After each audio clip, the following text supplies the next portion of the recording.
You touched on this a bit last night, but how is the energy different on the field with Vernon back at quarterback? Well, I don't know if the energy was different on the field. I think once play started, there was a few plays made that were different. And again, that's every time you say something good about something, you're saying bad. That's not what I'm doing. He's going to watch the tape, and a bunch of times there's plays to be made again, but then he may, kind of freelanced a few things. But when you look at it, we converted more third downs on our first drive than USC did all last week. And so that was kind of the animal that you're playing against from a defensive standpoint.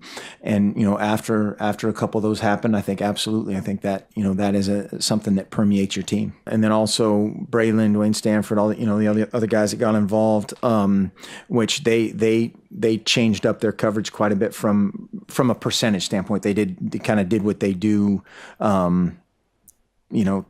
tilted on almost a 80 to 90% scale difference of kind of what they've done from a coverage standpoint. And so that created some of those situations. We knew, we have to be able to run the ball. Obviously we want to be balanced, but it was just kind of a virtue of how they played us and then executing it. It seemed like the performance of Royce kind of flew under the radar a little bit last night. How did you think he did, and was it as hard to run as it seemed in the game? It was as hard to run as it seemed. They have an excellent front. How they were scheming, obviously to stop our best player, and they did a good job of it. We had some opportunities late. We thought to put the game away, and watching the film, we still think that. It'll take some time to have some meetings like as we always do, and get ready for Arizona State.